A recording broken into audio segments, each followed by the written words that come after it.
तो जो 10 लाख आप देख रहे हैं बोर्ड के बाहर लिखा हुआ, तो 10 लाख में सिर्फ बिल्डिंग बनाई गई होगी, उसके अलावा कोई सुविधा नहीं दी गई है। एक्सप्लेन कर रहे हैं इस लाइब्रेरी को। देखिए यहाँ पे कम्युनिस्ट पार्टी का झंडा लगा हुआ है, बाहर अगर आप देखिएगा तो यहाँ पे सीपीआई का जो है वो सारा झंडा लगा हुआ है। आपसे हम फिर वीडियो चोर नहीं है तो वीडियो चोर नहीं है तो करप्ट है ना सर? पार्टी के लोग। अच्छा, ये जो कम्युनिस्ट लिखा हुआ है तो ये क्या है, पार्टी नहीं है? नमस्कार, द इंडिया टॉप देख रहे हैं, मैं हूं अखंड ज्योति। जरा सोचिए कि शिक्षा का केंद्र और राजनीति का अखाड़ा एक साथ एक जगह से चल सकता है क्या? अगर हम हाँ कहें तो आप चौंक जाएंगे।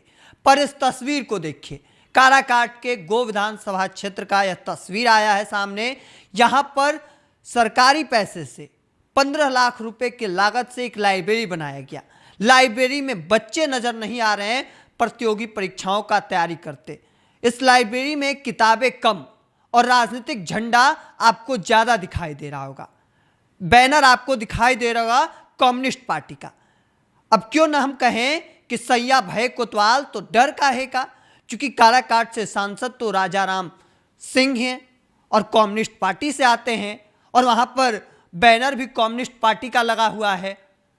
सवाल यह है कि आखिर टेबल कुर्सी होना चाहिए, वहां पर बच्चे तैयारी करते हुए नजर आने चाहिए, वहां पर राजनीतिक चर्चा चल रही है। यह तस्वीर देखिए।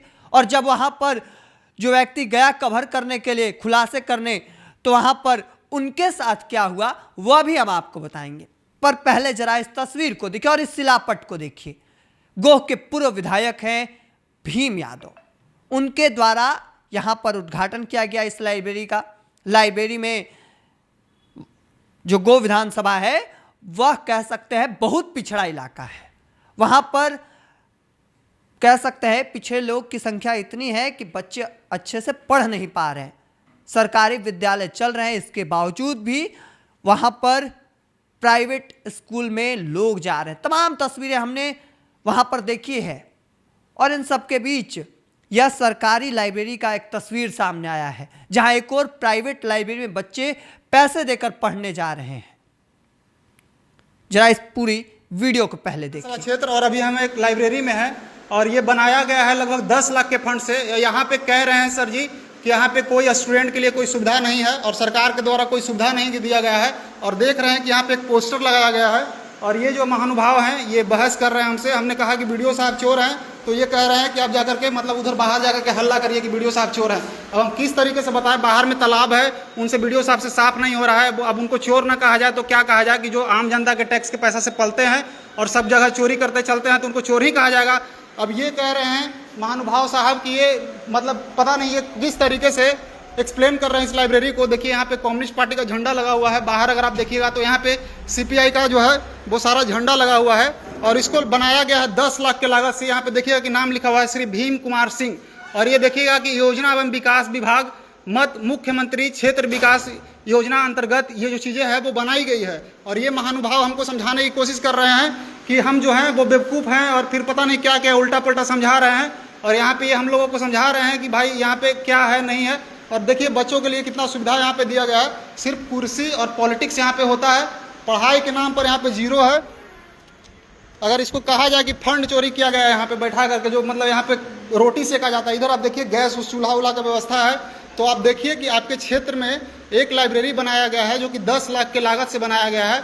और उस पर कितना मतलब कि हमारे जो क्षेत्र के विधायक कहें, मंत्री कहें या बीडीओ साहब कहें या सीओ साहब कहें, कितना ध्यान दे रहे हैं, इस चीज़ को सोचने वाली बात है। और ये आपके लाइब्रेरी में 10 लाख के लाइब्रेरी में ये टोटल आपके देख रहे होंगे, ऊपर से नीचे तक आपको किताब दिख रहे होंगे। तो बाकी क्या बताएंगे? हाँ सर, थोड़ा एक्सप्लेन करिए। तो क्या एक्सप्लेन कर रहे थे आप लोग, क्या कह रहे थे? कुछ बच्चा के लिए नहीं है, वो बड़ा के लिए है सर। थोड़ा बहुत बताइए लाइब्रेरी के बारे में, बताइए क्या स्थिति ऐसे कैसे है जी, क्या बता दिए? लाइब्रेरी में हम लोग अपने स्तर से पुस्तक एकत्रित किए हैं, यहाँ जमा किए हैं, जिनको पढ़ना है। मतलब आप ये बात कह रहे हैं कि लाइब्रेरी में जो पुस्तकें लाई गई है वो आपके द्वारा लाई गई है, सरकार का इसमें कोई हाथ योगदान नहीं है। तो जो 10 लाख आप देख रहे हैं बोर्ड के बाहर लिखा हुआ, तो 10 लाख में सिर्फ बिल्डिंग बनाई गई होगी, उसके अलावा कोई सुविधा नहीं दी गई है। तो इससे एक बात तो तथ्य है भाई कि जो इस वीडियो साहब से आप मांग किया, तो अभी आप बोल रहे थे कि वीडियो साहब अगर के तारीफ किए हैं कि इस गोह में कोई लाइब्रेरी जो है तारीफ किए हैं कि पुस्तक आप रखे हैं, ये नहीं कहे हैं कि हम कहा कि आप भी दीजिए हमको, कोई फंड दीजिए तो पुस्तकालय को आओ बेहतरीन बना दें। हमने मांग किया है। अच्छा, आपने मांग किया है ना? तो सरकार के द्वारा यहाँ कोई सुविधा नहीं दिया गया है, सिर्फ बिल्डिंग बनाया गया है ना? तो इस पे जो आप देख रहे हैं कि आप लोग जो ये कह रहे हैं कि और यहाँ पे और कौन कौन पार्टी के लोग जो आते हैं यहाँ पे? कोई पार्टी के लोग। अच्छा, ये जो कम्युनिस्ट लिखा हुआ है तो ये क्या है? पार्टी नहीं है? ये तो कम्युनिस्ट पार्टी है। हाँ, तो फिर तो क्या? तो जैसे कम्युनिस्ट पार्टी, अगर यहाँ पे कम्युनिस्ट पार्टी का झंडा लगा हुआ तो और भी कोई पार्टी आते होंगे कहाँ जिनका- झंडा लगा हुआ है? आप बार-बार अरे वही जो पोस्टर लगा हुआ उसी के बारे में बात कर रहे हैं सर। उसी को झंडा पोस्टर से फर्क नहीं पड़ता है। एक हाँ। संदेह के हाँ ठीक है, भगत सिंह बहुत अच्छे आदमी थे।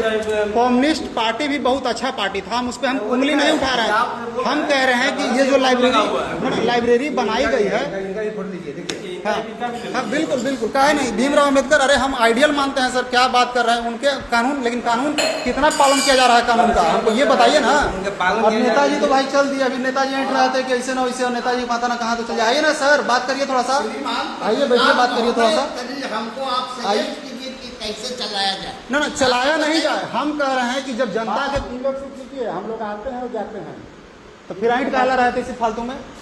आप बोलिए था कि वीडियो चोर है, आपसे हम फिर वीडियो चोर नहीं है तो वीडियो चोर नहीं है तो करप्ट है ना सर। काहे ला हम मुंह पर बोले, काहे के लिए मुंह पर बोले? अरे जिस दिन बोलना था उस दिन हम बोल रहे थे सर जी, आप काहे नहीं समझ रहे बात को? अब जो व्यक्ति वहां पे कवर करने गए हैं उनको जरा सुनिए, उनके साथ वहां पर क्या हुआ और उन्होंने क्या देखा। राजनीतिक चर्चा देखी, यहाँ पर बच्चों को पढ़ाई करते देखा। पहले पूरी वीडियो, पहले उनके पूरे बयानों को यानी बातचीत को सुनिए, फोन कॉल पर जब हमने बातचीत किया। देखिए, जब ये वहां पे रिकॉर्डिंग करने के लिए पहुंचे तो इनके साथ क्या हुआ यह जानने का हम प्रयास करें। क्या कुछ हुआ था वहां पे जब आप रिकॉर्डिंग करने गए थे? जी, जब मैं गया था वहाँ पे तो मैं तो सिर्फ बातचीत ही कर रहा था, बट वहाँ पे वो लोग मुझे उल्टा पलटा समझाने लगे कि ये सरकार के द्वारा नहीं है, ये हमारा प्राइवेट निजी प्रॉपर्टी है, ऐसा टाइप कुछ। तो फिर मुझे थोड़ा गुस्सा आया, तो फिर मैंने कहा कि चलिए ठीक है, अगर आप सच बोल रहे हैं तो मैं रिकॉर्डिंग ही कर लेता हूँ, ये तो जनता बताएगी ना कि क्या सच है और क्या झूठ है। तो फिर मैंने रिकॉर्डिंग करना शुरू करा, तो वहाँ पे 4 लोग थे और मुझे इस बात की मतलब काफी तकलीफ हुई कि वो लोग भगत सिंह और भीमराव अम्बेडकर जी का मूर्ति दिखा रहे थे कि देखिए इनका भी फोटो है, उनका भी फोटो है। बट समझने वाली बात है कि वो लोग जैसे जिन बच्चों का हक खा रहे हैं वो लोग मतलब कि लोअर कास्ट ही होंगे, है ना? ज्यादातर तो गो में अगर देखा जाए तो वैसे ही समाज से लोग हैं जो क्योंकि यहाँ पे लोग जो बच्चे हैं जो गरीब तबके से जो आते हैं वो लोग मजबूरी में प्राइवेट लाइब्रेरिया में जाया करते हैं, ठीक है? तो ये लोग जो अपना एक प्राइवेट मतलब कि ऑफिस बना चुके हैं, और मुझे पता चला उसके बाद में कि वो लोग कुछ लोगों से पैसा भी लेते हैं प्राइवेट निजी मतलब मीटिंग करने के लिए कि और भी कोई अगर पार्टी आना चाहे तो मीटिंग करना चाहे तो वो लोग कर सकते हैं। तो ये चीजें मुझे बहुत बुरा लगा कि 15 लाख रुपए खर्च करके आम जनता के टैक्स से इस पैसे को मतलब बनाया गया है, और ऐसे इस तरीके से लोग जो मतलब कि हम लोगों को ये सिखा रहे हैं कि भीमराव अम्बेडकर, तो भाई आप भी पालन करेंगे ना, भीमराव अम्बेडकर जी के रास्ते पे आपको भी चलना चाहिए, है ना? तो ये अपने ही समाज के लोगों का हक खा रहे हैं, तो ये चीजें मुझे बहुत बुरा लगा, इसलिए मैंने रिकॉर्डिंग करा और फिर बाकी रिएक्शन जनता की तरफ से रही। क्या ऐसा मानते हैं कि शिक्षा के मंदिर को राजनीति का अखाड़ा बनाया जा रहा है? जो लाइब्रेरी था उस जगह पे पार्टी पॉलिटिक्स चल रही है। जी जी बिल्कुल, एकदम बिल्कुल पार्टी पॉलिटिक्स ही चल रहा है, और मैं लंबे समय से इस चीज को देख रहा हूँ। मैंने पहले भी इस बात पे मुद्दा मतलब इस पे उठाया था, मैंने इस पे सवाल जवाब करा था, लेकिन इस स्तर पे मैंने नहीं करा था। उस बार मैंने टेक्स्ट के फॉर्मेट से मैंने लोगों को समझाने की कोशिश करी थी कि आपके क्षेत्र में एक लाइब्रेरी है और इसको मतलब किस तरीके से बनाया गया है। जी, कम्युनिस्ट पार्टी का वहां पे झंडा था। सवाल है कि कम्युनिस्ट पार्टी के सांसद भी हैं काराकाट से, क्या उनके सह पे ये सब कुछ चल रहा है वहां पे? हाँ बिल्कुल कह सकते हैं, और यहाँ पे एक जिला परिषद जो जीते हुए हैं वो भी शायद से कम्युनिस्ट पार्टी के झंडे के नीचे ही मतलब कि आंदोलन किया करते हैं, गरीबों के और पिछड़े लोगों का आवाज उठाया करते हैं, बट मुझे नहीं लगता कि वो लोग इतना चिंतित होंगे अपने समाज के लिए। और जब वहां पे गए थे तो आपके साथ कैसा व्यवहार किया गया जब आप रिकॉर्डिंग कर रहे थे? रिकॉर्डिंग फिर वो लोग चुप हो गए, क्योंकि वो लोग अशिक्षित लोग हैं ना, उनको पता है कि मैं जो कर रहा हूँ वो गलत है, तो इसलिए उसके बाद वो लोग कुछ बोल नहीं रहते। हालांकि रिकॉर्डिंग करने से पहले एक जो वहाँ पे अंकल बैठे हुए थे चश्मा वगैरह लगा करके, तो वो मैंने कहा कि वीडियो साहब शायद से यहाँ पे बहुत करप्ट हैं, मतलब कि वो लोग ध्यान नहीं देते हैं, हमारे क्षेत्र में जैसे तालाब है तो उसका भी मतलब स्थिति बहुत गंभीर है। तो उसके बाद वो चिढ़ गए और फिर मुझ पे गुस्सा करने लगे। कितनी किताबें थी और कितनी टेबल कुर्सी है? चूंकि लाइब्रेरी खोला गया है, लगभग 15 लाख रुपए का वो लाइब्रेरी है, तो वहां पे तो किताब होने चाहिए, टेबल कुर्सी होनी चाहिए। नहीं नहीं, ये सब चीजें मुझे कुछ दिखी नहीं। किताब भी थी, वो भी बहुत पुराना पुराना, जैसे मतलब कि मानिए जैसे ऐसे कुछ शो ऑफ करने के लिए रखी गई हो, और उस पे बहुत धूल जमे हुए थे। और वहाँ पे मुझे एक गैस स्टोव दिखा जिसपे रोटी वगैरह खाना बनाया जा सकता है। वहाँ पे एक चौकी दिखा जहाँ पे लोग रेस्ट कर सकते हैं, ऐसा कुछ दिखा। मुझे लग रहा था जैसे वो प्राइवेट निजी प्रॉपर्टी है किसी का। लाइब्रेरी वाला वहाँ भाई भी नहीं आ रहा था। चलिए, थैंक यू, धन्यवाद बातचीत करने के लिए। जी शुक्रिया। तो आपने तौर पर सुना। अब सवाल यह है कि आखिर किसके सह पे यह लाइब्रेरी को कब्जा किया गया है।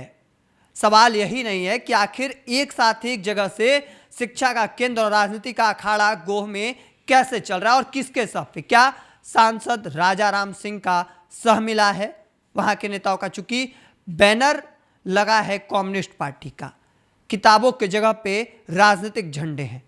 अब आगे देखिए क्या कुछ तस्वीर निकलकर सामने आएगा। तब तक के तमाम हर अपडेट को देखते रहने के लिए इंडिया टॉप देखते रहें। धन्यवाद।